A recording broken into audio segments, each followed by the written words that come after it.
Hola a todos y bienvenidos a un nuevo episodio de Presunto Podcast. Hoy queremos hablar de la visita a la picota de Juan Fernando Petro, el hermano de Gustavo Petro, y todo lo que desató eso en medios de comunicación. Y para eso, ¿qué hubo, Andrés Páramo? ¿Cómo está? Buenas, ¿cómo están? Feliz. ¿Está feliz? ¿Durmió? ¿Descansó? Sí. Me parece bien, me alegra. María Paula Martínez. Saludos a todos los de la picota que están por contarnos qué pasó. Y Juan Álvarez. Hola, buenas noches. Un agradecimiento grande y largo al barrio, un restaurante que queda en la 39 en el Parkway, que nos alimenta cada 15 días. Muchas gracias, amigo Iván Ospina. Visiten el barrio, tiene una carta espectacular. Y muchas gracias a todos los Patreons que apoyan este podcast y a todas las personas que se unen en nuestras comunidades en la página de Presunto y quienes también han apoyado este proyecto en la Presunta Tienda. A todos ellos, gracias. Y ahora sí, comencemos. Catalina, ¿qué tal? Buenas tardes, la saludo desde las afueras de la cárcel La Picota. Tal y como lo mencionaba Luis Eduardo Maldonado, pues este ha sido el epicentro de la polémica en esa campaña por la visita que habría hecho su hermano y la reunión que habría sostenido con algunos internos en este centro penitenciario. De inmediata, el mismo candidato trinó en su cuenta de Twitter: mal hacen nuestros rivales mediáticos, los mismos que iban a poner a hablar presos del narco diciendo que habían otorgado dineros a la campaña, poniéndolos a hablar ahora diciendo que se les ofreció rebaja de penas por votos. Desde la cama de un propuesta de hospital. perdón social que genera muchos interrogantes, pero que ha desatado también una gran polémica después de que se conociera que su hermano Juan Fernando Petro visitó en la cárcel a Iván Moreno, cerebro del cartel de la corrupción en Bogotá durante la alcaldía de Samuel Moreno. Sin importar el costo político, Petro hace un llamado a la reconciliación como sociedad ante la lluvia de críticas que ha suscitado que corruptos y otros delincuentes de cuello blanco salgan de prisión. En su defensa, Petro manifiesta sobre esa visita. El documento que fue entregado a los presos como si fuera una propuesta de perdón total y olvido escrito por el senador Gustavo Petro no tiene firma ni logos de la campaña del pacto histórico. En el escrito está desglosada punto por punto lo que sería una hoja de ruta para la negociación del Estado con bandas criminales de todo el orden para empezar de ceros perdonando condenas y tiempos de... Por eso que Federico Gutiérrez nos citó a una rueda de prensa para cuestionar fuertemente este tipo de hechos. Ha manifestado que este es un descalabro moral para Colombia y que Gustavo Petro no tiene autoridad moral para gobernar al país. También reiteró en que se debe trabajar en una reforma a la justicia y una reforma también al IMPEC, como también dio a conocer... En Semana Santa nosotros estábamos festejando el cumpleaños número 4 de Presunto Podcast. También estábamos viviendo el análisis de lo que los medios estaban haciendo en torno a la masacre de Putumayo, que pues sigue siendo un tema que queda en impunidad hasta ahora. Y mientras eso ocurría, pues todo empieza con un rumor sobre la visita del hermano de Petro a la picota.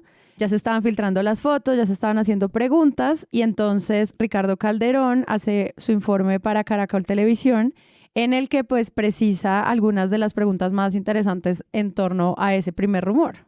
¿Cómo vieron ustedes este primer informe y pues también cómo está la informativa e investigativa que tiene Caracol Televisión también desde la llegada de Calderón, que nosotros pues le hemos hecho seguimiento casi desde el comienzo?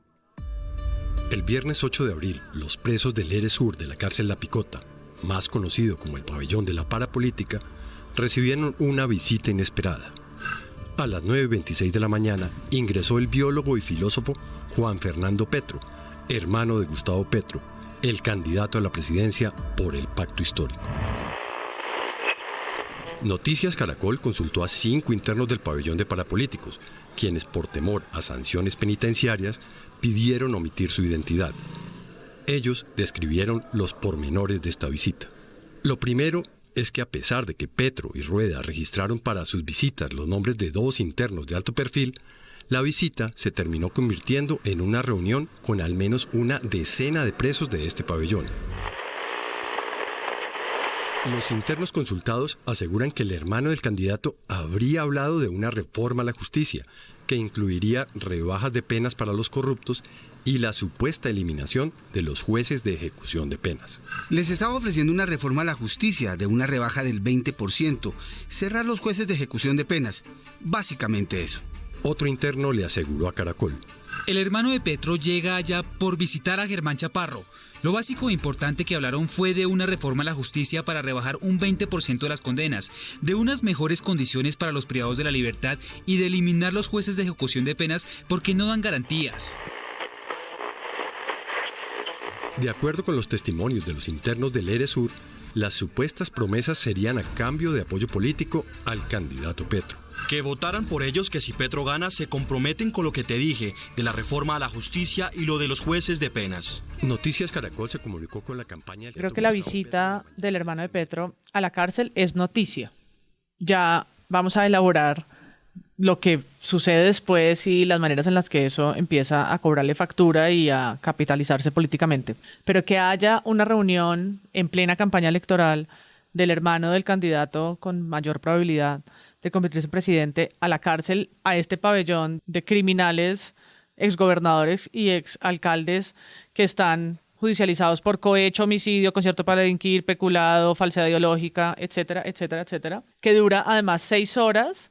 Para cualquier periodista, creería yo, abre preguntas y es sujeta de ser cubierta. Uh-huh. Sí, sin duda, y no lo niega la nota, es una filtración. O sea, las personas que graban esto desde los celulares que están, sí, en la cárcel, sabemos que existen, son las que entregan esa información a Caracol. Sin esa filtración era imposible tener las imágenes que nosotros vimos. Por otro lado está la tarea de ir a comprobar los registros de entrada y salida del IMPEC, corroborar que en efecto eso hay y dejar, porque yo creo que la nota sí lo hace, dejar las dudas que suscitan ese encuentro.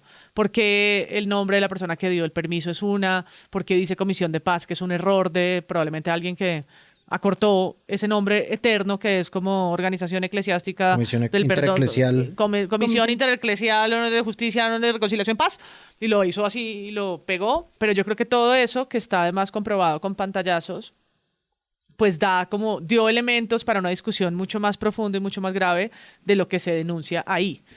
A mí me llamó la atención los mensajes de WhatsApp, ¿no? Que son mensajes de WhatsApp de fuentes anónimas que explican hasta que comieron pollo y tomate, pero que pues reiteran un hecho que está sin comprobar, ¿no? Que es esa verdad que luego en los últimos días Petro y su campaña se han dedicado a comprobar, y es que se hizo o no una propuesta de reforma de penas y de eliminación de jueces de ejecución de penas, ¿no? Que creo que es lo más importante y que en la nota realmente pues la evidencia sobre eso es muy floja. Es un hecho que se hizo la visita y sobre eso está comprobado pues la hora, la foto, el video, todo. Que se haya ido a lo que algunos reclusos que no sabemos, que están protegiendo su nombre, dicen en un WhatsApp, no. Y es a lo que hemos estado hablando estos días. Sí, es la razón por la que profundizan después Noticias 1 y el reporte Coronel, ¿no? Pero efectivamente en la nota de Ricardo Calderón los verbos que se usan son dudar y habrían hablado de, y nada queda confirmado. Y de hecho por eso me gusta mucho la manera como empieza la nota de Noticias 1, porque es un poco una sugerencia como de: nosotros encontramos al abogado, lo concretamos, lo entrevistamos y esto es lo que dice. Yo solamente añadiría de la nota de Calderón una última cosa, y es que al final dice que ellos consultaron al candidato y el candidato dice que él no sabía de la visita. Sí, la nota de Ricardo Calderón, el lenguaje en condicionales, habrían hablado de no sé qué, pues son fuentes anónimas, que además están como, varias de esas fuentes están de acuerdo, digamos, como en la temática que se discute, en las rebajas de las penas, en cuánto podrían rebajarse las penas, pero pues claramente Ricardo Calderón tiene la previsión de hacerlo en lenguaje judicial. Es como una cosa muy típica. Ellos contrastan la información de dos formas. Primero, con las declaraciones que Gustavo Petro daría a la W, en donde él mismo hizo la afirmación del perdón social, que eso creo que es lo que le está costando ahorita. Además es chistoso porque todo tiene que ver con P, ¿no? O sea, eso también lo ha aprovechado mucho los medios de la derecha.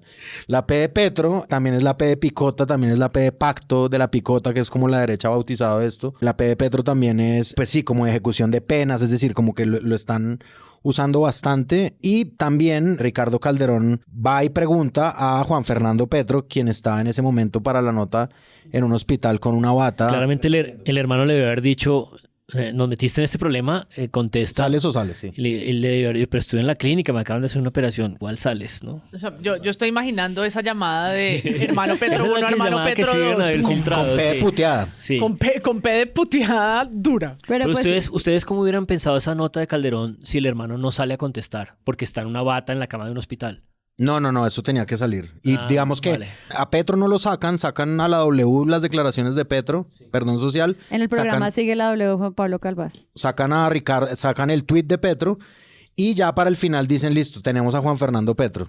Que sí, o sea, les tocaba. Es decir, alguien tenía que salir a hablar por ellos. El hecho de que Petro en la nota de Calderón salga hablando desde la W prueba que Petro está contestando antes del informe de Calderón. En Sigue la W, Juan Pablo Calvás le hace una entrevista larga con los dos periodistas de esa mesa. Hace una entrevista de casi 1 hora sobre todos los temas que se estaban hablando en esa semana, sobre todo relacionado a lo que estaba pasando en Putumayo. Y es en los últimos 30 segundos que uno de los periodistas de Sigue la W dice que estaba haciendo su hermano La Picota y Petro lanza eso, o sea, por culpa del espacio que luego ya seguía Martín de Francisco y Hernán Peláez, solo le quedan 30 segundos para contraexplicar al candidato la pregunta del periodista, entonces queda todo muy en alza, sobre todo para generar nuevas preguntas en medios de comunicación, pero que el programa se acababa ahí, o sea, tampoco es decir como, no lo dejaron hablar, no, es que el programa se acababa ahí. La mayor parte del mundo. 30 segundos, 30 segundos. Debe ir para pagar pensiones. 20 segundos ya. Bueno, ¿qué hacía Juan Fernando Petro en La Picota? Hablando con Iván Moreno, que es, ustedes saben, es el que yo metí a la cárcel, no por ser juez, sino carrusel de la contratación. Del carrusel de la contratación de Bogotá. No es narco, no es parapolítico, no es corrupto, o fue corrupto. Él está en un proceso muy interesante desde el punto de vista personal. Ustedes pueden allá ir a hablar con él y comprobarlo. Pero lo que él nos ha sugerido, Iván Moreno, es ser constructor de algo que yo he propuesto, que se llama el perdón social. Y eso se está discutiendo dentro de las cárceles, lo que se llamaría el perdón social. Podríamos hablar largo sobre este tema. Pero me toca cortar. Esa es, digamos... Pero va a ser una noticia polémica. Claro, obvio, porque además Iván Moreno, candidato Gustavo Petro, me toca cederle ya el espacio a Hernán Peláez, Martín de Francisco. Nosotros seguimos en Sigue la W Digital. Gracias por estar con nosotros y acompañarnos. Lo que yo siento que ocurre después es que ante las conjeturas y las dudas abiertas en la nota de Ricardo Calderón, Noticias 1 hace la profundización, un poco la investigación. De hecho, me gustó mucho la manera como ellos empiezan esa nota porque dicen Noticias 1 rastrea las razones por las que pudo haber ocurrido esa visita, las discusiones previas que parece que existían dentro de La Picota sobre estos temas de reforma a la justicia, identifican al abogado Pedro Niño, dicen que lo buscan, que lo entrevistan, que lo encuentran, y me interesa mucho cómo ellos asocian inmediatamente, apenas empieza la nota, el hecho de que ese escrito apócrifo que este señor Pedro Niño no reconoce haber circulado, pero los 3 presos que ellos entrevistan dicen que él fue el que lo trató de circular. Los mismos presos, me interesa mucho eso, en el pabellón R1 y R2, que es distinto al R Sur, al pabellón al que visita el hermano de Petro. Ellos dicen que cuando ven esa nota, ese papel, ese escrito, ese proyecto de reforma a la justicia, que es básicamente el documento fabricado con el que se ha construido todo esto, Noticias 1 muestra que eso está asociado a un audio de Marquitos Figueroa, porque Marquitos Figueroa había circulado también un audio pidiendo que votaran por Petro. Entonces ponen las dos cosas juntas. Aquí está una reforma a la justicia que pide rebaja de penas, que ofrece rebaja de penas, y están estos señores, Marquito Figueroa, amigo de Kiko Gómez, pidiendo votar por Petro. Y me interesa mucho el pantallazo que ellos publican. Dicen que en su momento es sacado de un portal uribista, pero el pantallazo que ellos publican es un tuit de Santiago Ángel, el periodista, entiendo que de la FM.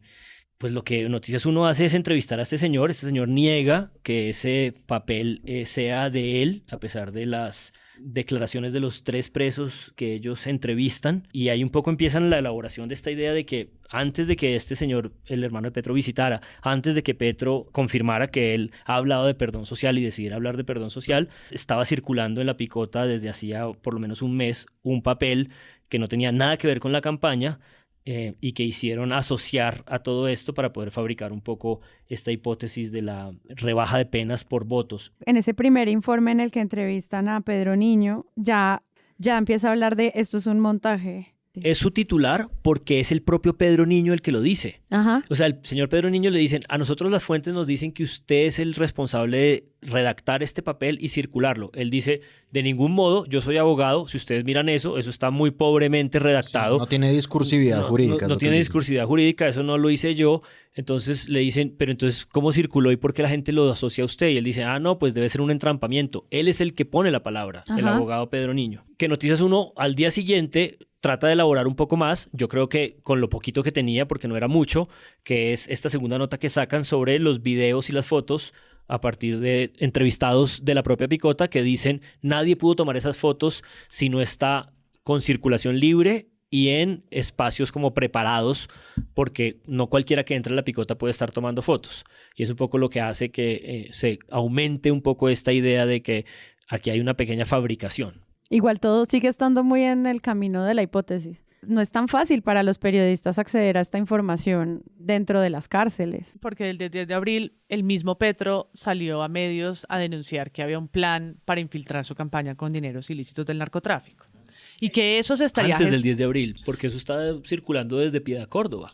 Exacto, desde Piedad Córdoba, pero la semana previa a todo esto hubo titulares en El Espectador entrecomillando a Petro y diciendo que ese plan se estaría gestando dentro de las cárceles. Que además sabemos que dentro de las cárceles y en la Modelo y en la Picota, pues se compran votos, se infiltran dinero, se mercantilizan armas, etcétera, etcétera, etcétera. La policía siempre ha hablado de que la cárcel es el primer lugar de extorsión. Es el primer lugar donde ocurren las extorsiones. Entonces llega el 18 de abril. Hasta el momento ha hablado Petro varias veces. Primero diciendo que sí, que en efecto se fue a reunir su hermano con Iván Moreno, las 10 personas más que al parecer participaron allí.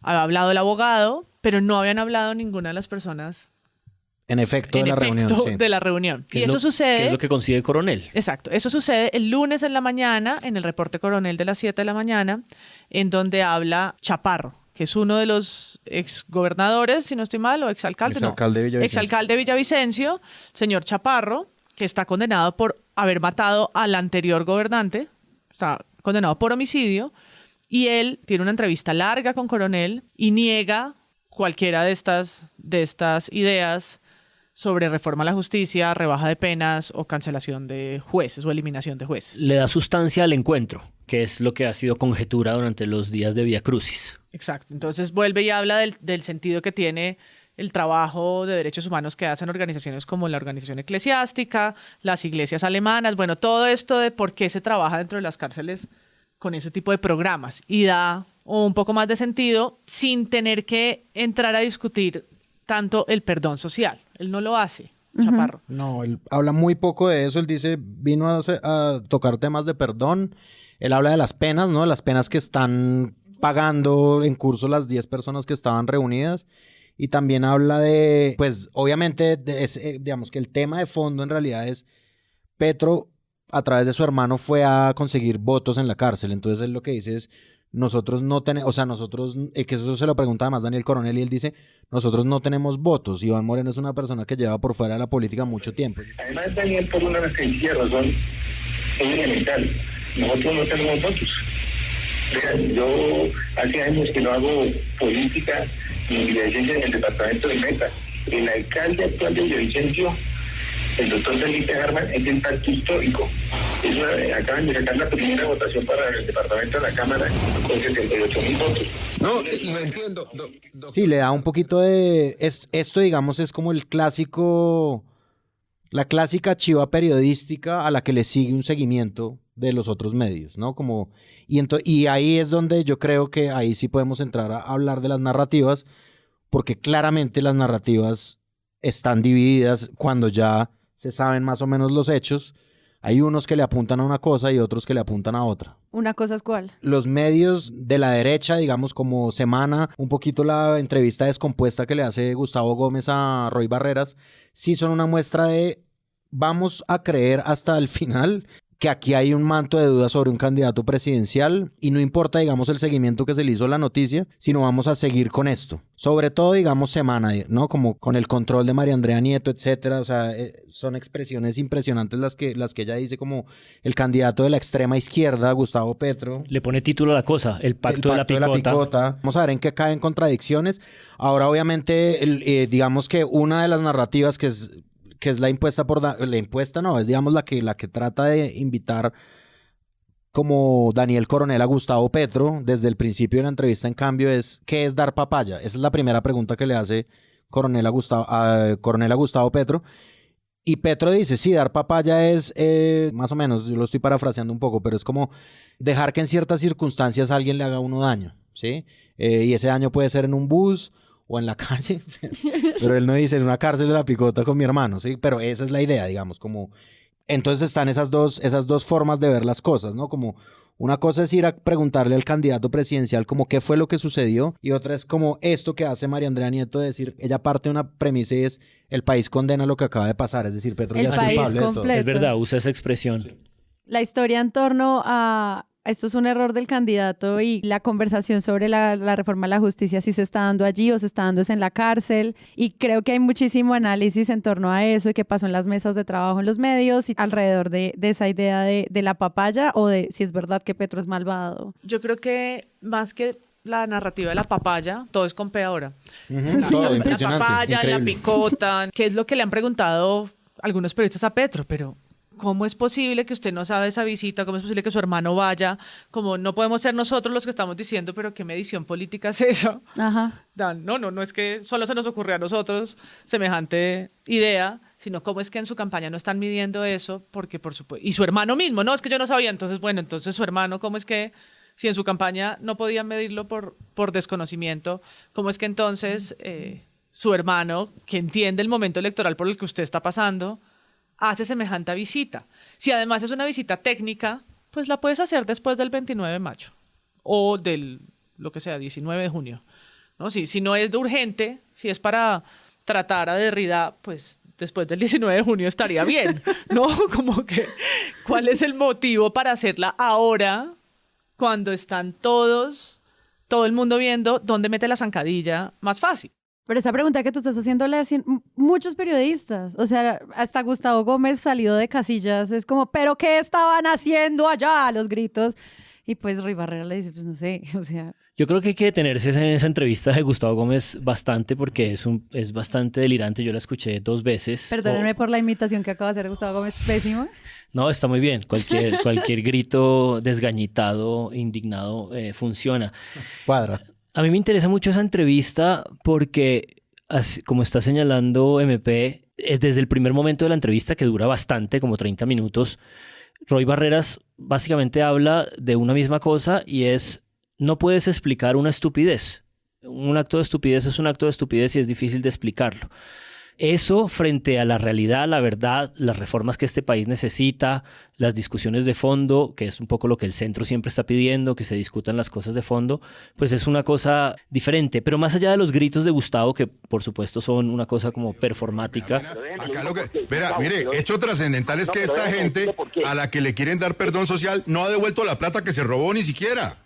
Eso sí es trascendental. ¿De eso hablaron con el hermano de Petro, de devolver la plata? No, la plata es para comprar votos.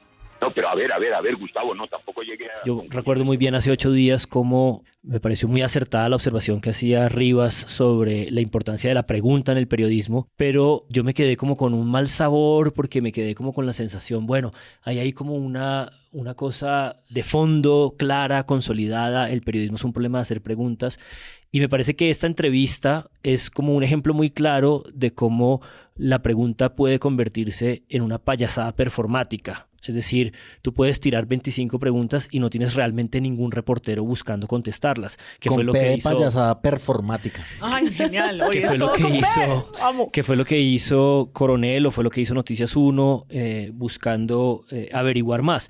Pero en esa entrevista hay una cosa que me parece una cosa un poco más radical. Vamos a ver si la consigo reconstruir porque todo esto es bastante complicado y complejo y no quiero que me tachen de intérprete de Petro y además en medio está Derrida. Y es que cuando Roy está tratando de elaborar y terminar de contestar, en el fondo, uno de los argumentos fuertes de Roy para no descomponerse con la gritería de Gustavo, ¿no? Porque pues Gustavo básicamente dice que los presos que se pudran, que cuál reconciliación si en este país no quieren reconciliación. Él usa perdón social, pero creo que en el fondo su periodismo ha probado que lo que no quieren es reconciliación. Y Roy básicamente lo que contesta todo el tiempo es, además de la estupidez, es Petro es el que los ha metido a la cárcel.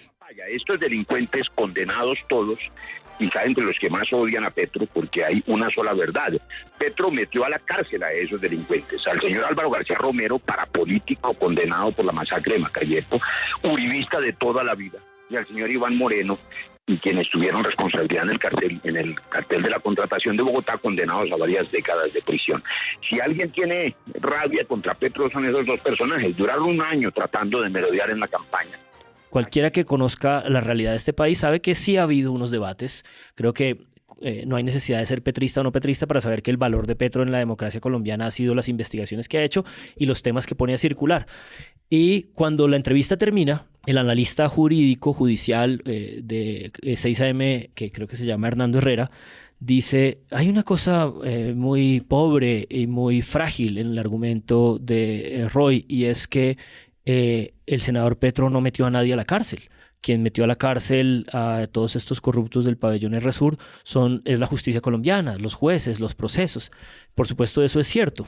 Lo que es extraño es que ese mismo razonamiento, esa misma delicadeza y esa misma precisión no la inviertan en el problema de que ese papel apócrifo, ese papel que circularon para hablar de la rebaja de penas igual a votos, es un papel que no sirve de nada tampoco, que es un papel que no tiene ninguna sustancia jurídica. Por eso los propios presos que Coronel entrevista le dicen, no papi, esa cosa nosotros la vimos y dijimos, eso no tiene nada que ver con el Poder Ejecutivo.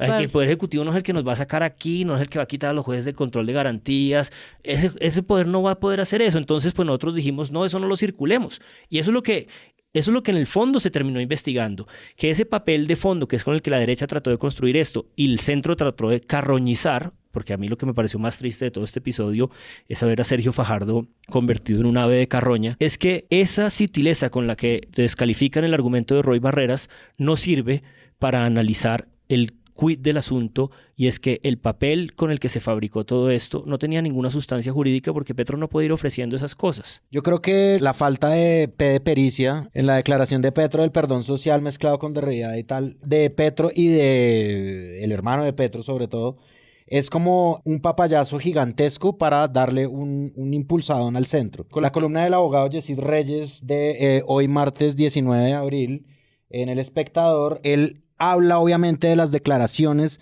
justas que dio Gustavo Petro sobre el perdón social y eso, y pues es un papayazo lo que yo digo para poder decir una frase como esta. A ver, la leo un segundo. Fajardo, por ejemplo, es decir, en contraste de Petro, anuncia medidas como el acompañamiento del pospenado de tal manera que pueda rehacer su vida en sociedad. Yesid Reyes, que es un abogado obviamente liberal, que al parecer está en contra de lo del perdón social de Petro, desde su experticia como abogado, dice, pues es mucho más interesante una propuesta, en términos generales, propuesta por el candidato de centro. Entonces, primer papayazo. En un segmento de Catalina Suárez en la W Radio, llaman a Carlos Fernando Galán, es decir, segundo papayazo, y Carlos Fernando Galán pues saca también sus cosas y las cosas que él tiene por decir, porque Carlos Fernando Galán también fue pues clave en lo del escándalo del carrusel de la contratación de Samuel Moreno y de los hermanos Moreno. Y pues sale diciendo como sí, pues Petro cuando se le empezaron a deslegitimar los hermanos Moreno, pues se fue a otro lado en la división del polo. Sí, es decir, es como un aprovechamiento de esto. La otra cosa que yo quiero decir es que me parece impresionante Gustavo Gómez en la entrevista a Roy Barreras, cuando Roy Barreras dice, estamos hablando también como de perdón también de los criminales. No lo dice en estos términos, pero él está hablando de como de la reconciliación. De la reconciliación y de la supuesta función resocializadora de la cárcel. Pues es que para eso es la cárcel, ¿no? Exacto, no pues para meter eso... gente un tiempito, pero siguen siendo malos por siempre. Pero no está en el concepto, en los en la papeles, idea. pero en el papel. Pero todo el mundo sabe que no es cierto, porque por eso la Corte Constitucional declaró hace 20 años o 15 un estado de cosas inconstitucional. Porque eso no opera. Porque uno de los principios de las penas de una sociedad como esta es justamente ese y la Corte Constitucional lo ha reconocido y dice, si no se cumple es que está grave, digamos, el sistema carcelario. Jessy Reyes está, por ejemplo, en contra de que se aumenten las penas, de que hagan más cupos carcelarios, pero le dan un papayazo para decir, pero no puede ser una discusión en la picota. Digamos que está tomando como unas frases, pero las está tomando. De todas formas, se las ofrecieron en una bandeja de plata. Pero a mí lo que me impresiona es eso, que Roy no lo dice textualmente lo de la función resocializadora, pero eso es a lo que está apuntando. Y Gustavo Gómez sin ningún problema, porque Roy Barreras dice, lo que pasa es que en Colombia queremos, yo creo que ese es el plural majestático con el que hablan los políticos comúnmente, en Colombia queremos resocialización, digamos, y Gustavo Gómez se descompone y empieza a decir, no queremos. Él editorializa a lo Gustavo Gómez. Que se pudran. Sí. Pero exacto, no, dice que queremos que se pudran en la cárcel. Y grita. Y a mí me parece que a 4 meses de la entrega del informe de la Comisión de la Verdad, pues que es complicado. Es muy complicado. Es un acto ahí performático muy duro. Por el daño que hicieron y por las vidas que se perdieron. No queremos perdón social ni Derrida. Ese no lo... Mire, ni Ingrid, que vive en Francia, está con el perdón social. No queremos, doctor Roy. De verdad que no queremos. Queremos que se pudran en la cárcel, que paguen por las penas que la justicia, de manera decorosa y valiente, les dio, no más.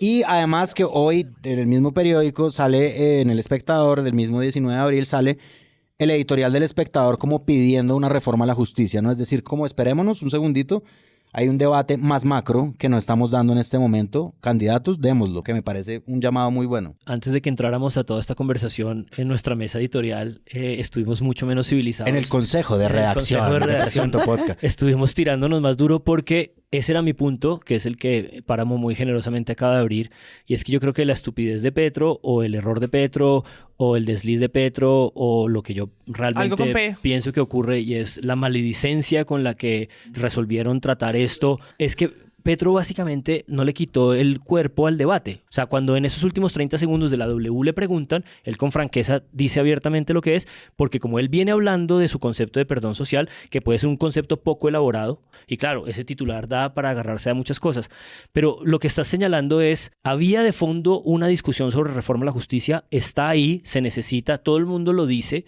pero nadie se atreve realmente a entrar a tocar las cosas de fondo, y cuando se intenta, claramente hay un ecosistema de medios que no quiere que se filtre y que se discuta como con detenimiento. Y lo que viene es el mugre, y lo que vino como mugre fue una cosa bastante vergonzosa, entre otras cosas porque otra vez, yo no sé si esto es mi impresión, pero otra vez acabó convertida esta discusión en una defensa de periodistas, porque recuerdo un tuit muy divertido de Richie Tamayo que decía como el resumen de esta semana, tú eres el mejor periodista, no, tú eres el mejor periodista, besos, no, yo te defiendo, tú eres el mejor periodista, no, ¿sabes? O sea, otra vez quedaron convertidos en el ataque de las bodegas, Ricardo Calderón necesitando ser protegido, Daniel Coronel convertido en periodista petrista, y otra vez quedaron convertidos los periodistas en protagonistas y no en un ecosistema que trata de dilucidar. ¿Por qué es tan difícil dilucidar? Pues porque había claramente unas intenciones de trampa. Hay algo ahí que me parece importante que pasó y es, uno, que nos explicaran qué hacía la Comisión Intereclesial de Justicia y Paz, porque siento que muchas personas no sabíamos o no sabemos cuáles son las organizaciones que protegen víctimas del conflicto desde hace más de 30 años. Y pues sí hubo como mucho cubrimiento sobre qué es esa organización que vaya y que trata. Que eso haya esclarecido el tema, no, pero digamos que sí fue como un acercamiento ahí. Lo que vi mucho también fue en torno a cómo se registra la gente dentro de la cárcel, como un cubrimiento muy amplio en torno a se pidió el permiso así, entró de esta manera, pero aún así a mí como usuaria de medios no me queda claro cuál es como el real protocolo que hay en ese universo, ingreso a las cárceles, porque pues la manera en la que los periodistas pueden entrar, me imagino pues que hay unos límites muy amplios para ese tipo de acceso a la información, y la manera en la que entran las personas a la cárcel, que es algo pues como uno de los puntos con los cuales se hace el cubrimiento de muchos medios, pues siento que tampoco queda tan claro. O sea, como esta era también una buena oportunidad para entender el IMPEC y las cárceles, y pasó muy por encima en términos Perdida una vez más. Sí, como que eso quedó desaparecido. Yo no lo entendí. Para no hablar de lo de fondo, que es lo que se supone que una campaña tendría que estar hablando, y es el hecho de que hay que hacer una reforma a la justicia y nadie le quiere meter el fuego a eso, ¿no? Sí, sí, sí. Y que se conecta con algo que no hemos mencionado, y es las acusaciones o las mencionamos la vez pasada, pero las acusaciones del candidato Enrique Gómez, que dice narcoperiodistas, que 5 días después terminan en una portada de la revista Semana con unas imágenes compradas en un banco de imágenes de Holanda, con unos periodistas señalados, unas imágenes muy chistosas, ilustradas, poniendo la pregunta sobre lo que están haciendo los periodistas y cómo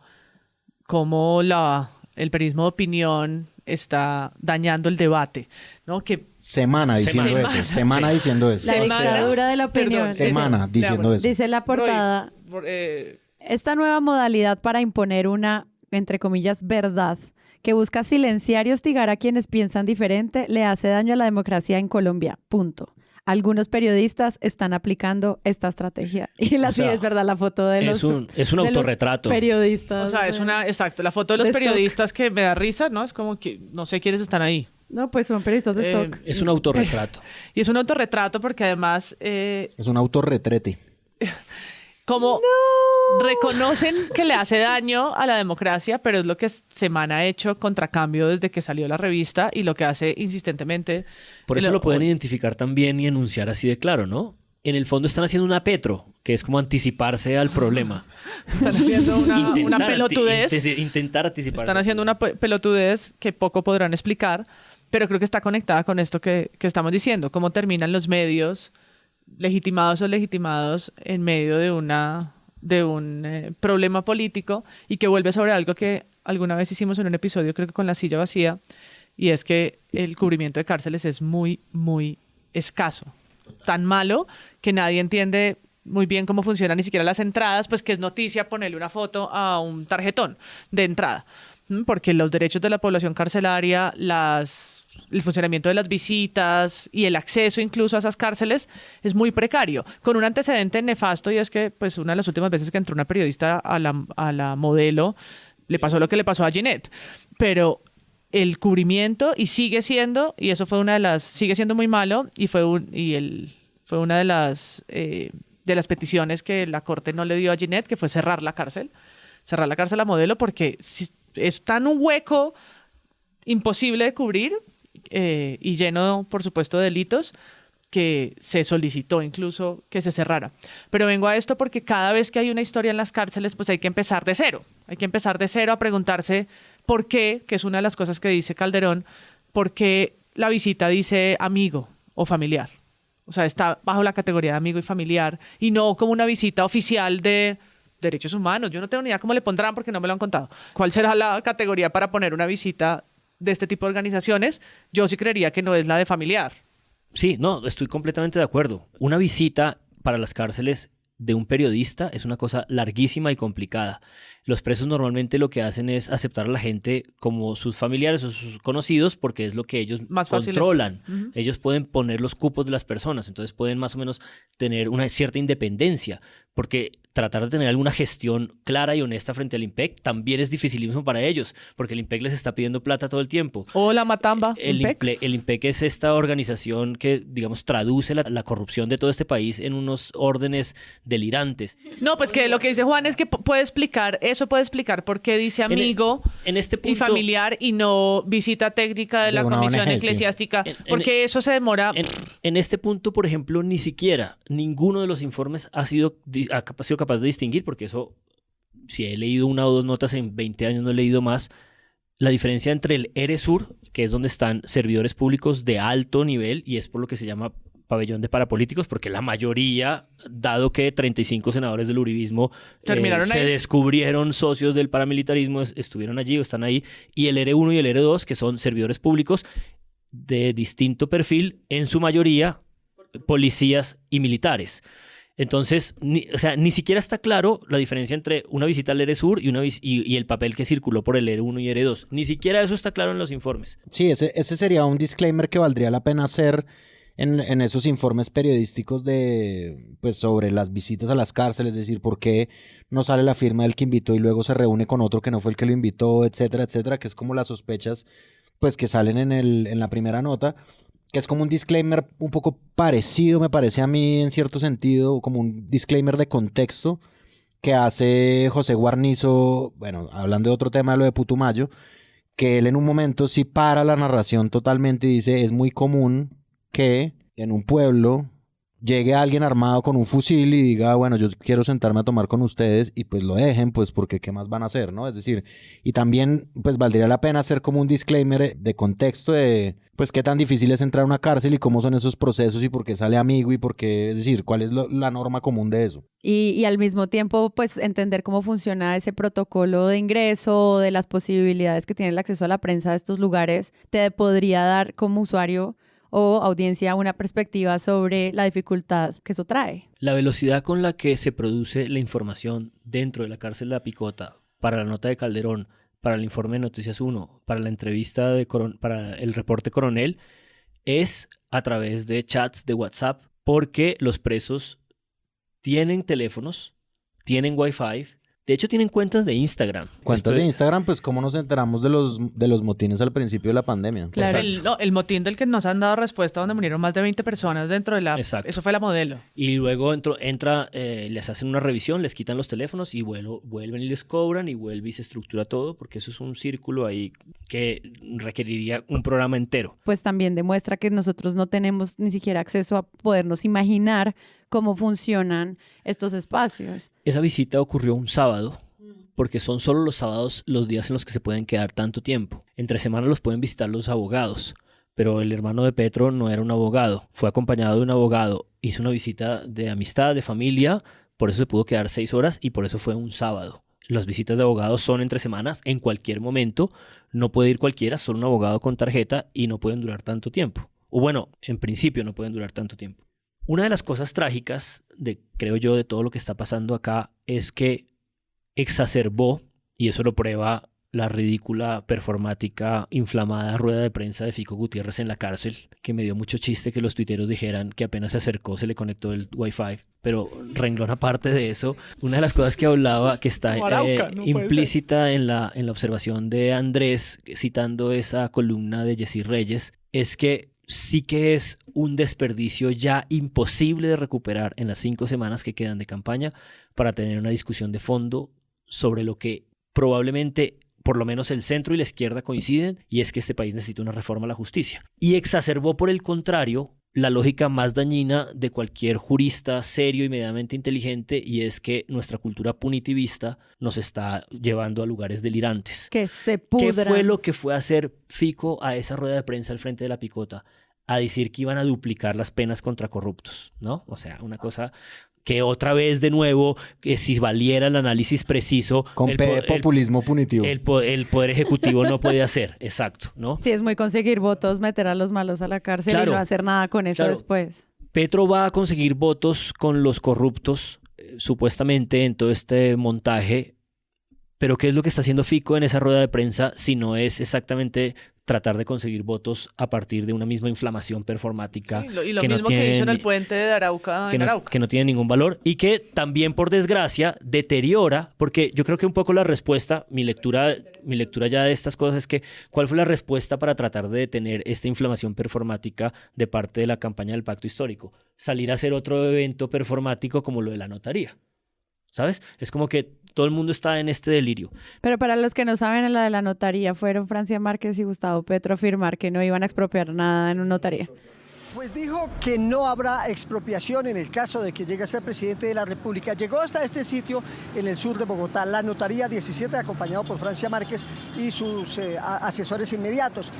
Ha firmado un documento donde se compromete a no expropiar. Ha jurado que si es presidente no va a expropiar y ha dicho que jamás en su campaña política y en los puntos de su gobierno se contempla la posible expropiación. Dice que todo se trata de una guerra sucia de sus opositores políticos que quieren confundir a los electores, cogiendo sus programas de gobierno y tergiversándola, dando la sensación que no tienen ningún sentido. De hecho, leí un hilo muy inteligente de alguien que decía que existía un principio, yo no me acuerdo qué nombre, me perdonarán, que decía que era muy importante que los candidatos pudieran no cumplir sus promesas de campaña. Sí, si las circunstancias cambian. Claro, sí. porque por ejemplo, la pandemia. Digamos, un gobernante no sabe, no tiene por qué anticipar en el 2018 que en el 2020 va a caer una pandemia de esta naturaleza. Es decir, si no se puede expropiar, no se puede hacer infraestructura, sí, claro, exacto. que es muy distinto a otra figura que existe y tal. Pero es tal... Es parte del show, sí. Es tal, pero es sobre todo es tal el esfuerzo de desprestigio que contestan con estas cosas performáticas y todo el mundo se convierte como en un contestador performático. Pero detrás de todo esto hay un hilo muy espectacular que yo leí de Luis Fernando Medina, una persona que no conozco, que no tengo ni idea quién es y que evidentemente es un centrista, tecnócrata de una fundación que se llama Juan March, que se puso a trabajar en la campaña del pacto y sacó un hilo muy sentido que decía, mire, yo voy a empezar a perder amigos, pero tengo que decirlo. Llevamos por lo menos 2 o 3 meses poniendo la agenda, poniendo los temas de discusión y no hay manera de que lo que Petro diga, porque a veces lo dice inflamado o a veces se equivoca o a veces tiene deslices, a pesar de que sus escuderos salgan a dar precisiones, no hay manera de que nadie lo reporte con algún grado de precisión. Pensiones, sistema de pilares, no, que Petro le va a robar la plata. ¿Quién dice que Petro le va a robar la plata a los pensionados? El presidente de la República, incumpliendo la ley de garantías. No notaría Otro Petro tema, decir la salud. Tal. Entonces, hay un permanente ejercicio de tergiversación que hace que esa propia premisa centrista, sensata, razonable de las formas y de la discusión de los programas no esté ocurriendo, y no esté ocurriendo sobre todo ni siquiera de parte de las reacciones del centro. Y eso me parece que ya nos lleva a una espiral de las próximas 5 semanas como incontrolable. ¿Cuál de todas esas cosas realmente es como una réplica real, una buena cita o simplemente como una adaptación? Y no solo para Petro, sino también para lo que digan todos los candidatos que están en campaña. Sí, pero ya ni siquiera se vuelve un problema como de que estemos alfabetizados digitalmente, tengamos información. Es como que ya todos estamos lanzados, y probablemente yo me incluyo porque seguramente yo no tengo nada distinto que deslices de ese tipo. Ya todos estamos lanzados en como una imposibilidad de asir la realidad. Y todos estamos en este gesto performático ya demasiado lanzado. Y yo creo que me di cuenta de eso porque a una cantidad de gente del centro está más descompuesta que nunca en esta actitud carroñera de que nada está contestado y de que no está claro que hayan ido a la picota a buscar votos por rebaja de penas, cuando básicamente sus periodistas como de centro que les construyen su información les mostraron que no era así, que hay claros indicios de que no estaba muy constituido esa idea de que hay un pacto de la picota para buscar votos por rebaja de penas. Y ya nadie parece, porque claro, el centro está muy angustiado y necesitado de reaccionar. Y la reacción decidieron hacerla frente a los votos de izquierda y frente a Petro y frente al pacto de la picota. Y eso me parece como un performance carroñero muy, muy difícil de explicar.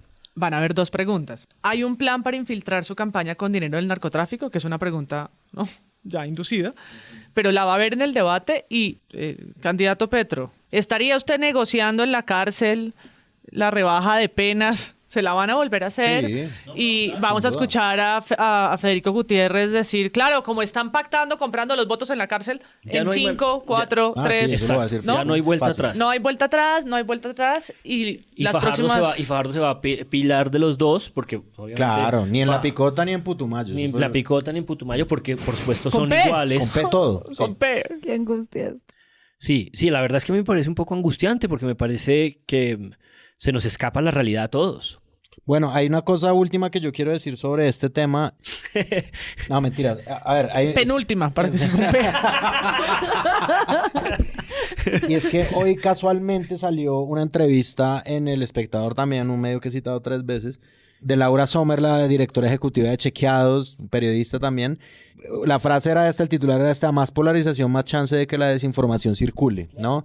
Y entonces esto es como que casa también un poco con el informe que dio la Comisión Interamericana de Derechos Humanos cuando vino a hacer su misión durante el paro nacional, que decían, bueno, a la comisión le preocupa bastante el nivel de polarización tan radical que existe ahorita en Colombia, posiciones probablemente irreconciliables, y ella en este mismo periódico en el que sale el editorial que yo digo, la columna de Yesid, sale diciendo eso: a más polarización, más chance de que la desinformación circule. ¿Por qué? Porque es un gran caldo de cultivo para generar cualquier vacío, es decir, para ante el chance de que haya un vacío informativo de lo que sea, y teniendo en cuenta que este es un candidato que tiene una opción gigantesca y que es de izquierda y que no es querido que es odiado pues por un sector muy grande de la población, es una oportunidad gigantesca para establecer la disputa por el discurso, es decir, la disputa por la verdad. Y eso es lo que hemos estado viendo las últimas 2 semanas, que es una cosa impresionante. Es decir, Putumayo genera también una disputa por la verdad. Frontera, clarísima, que puntual. Es como no nos van a quitar el país, punto. Y no importa si ese país tiene militares que mata civiles, no importa, no nos lo van a quitar. Y luego esto, ¿no? Como, y aparte, entonces el hermano del candidato se reúne con presos de la picota para negociar penas para poder ganar votos.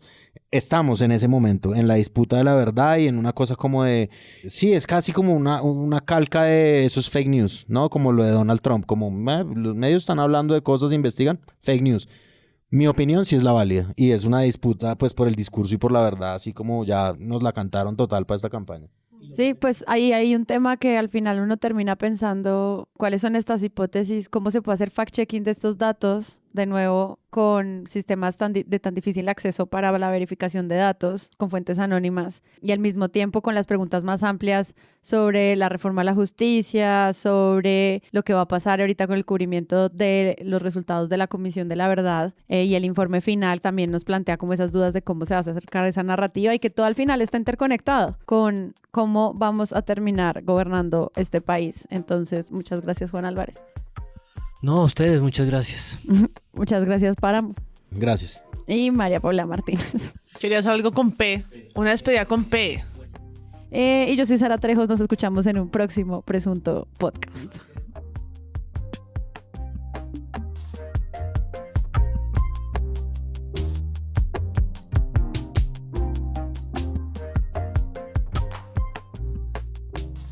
Si les gustó este episodio, les invitamos a que lo compartan en todas sus redes sociales. La producción es de Sara Trejos. El análisis es de Santiago Rivas, María Paula Martínez, Andrés Páramo y Juan Álvarez. La postproducción es de Rodrigo Rodríguez del Oro Podcast. Los invitamos a que visiten nuestra página web www.presuntopodcast.com, donde pueden aportar a este proyecto convirtiéndose en mecenas y accediendo a los espacios exclusivos de los donantes. Al mismo tiempo, pueden encontrar el ingreso a nuestra comunidad de Discord y apoyarnos en la presunta tienda. También pueden escucharnos en nuestro canal de YouTube o en todas las plataformas de podcast. Presunto Podcast es un podcast de Sillón Estudios y pueden encontrar otros podcasts y proyectos allí. Gracias por escuchar. La próxima semana esperen un nuevo episodio. Chao.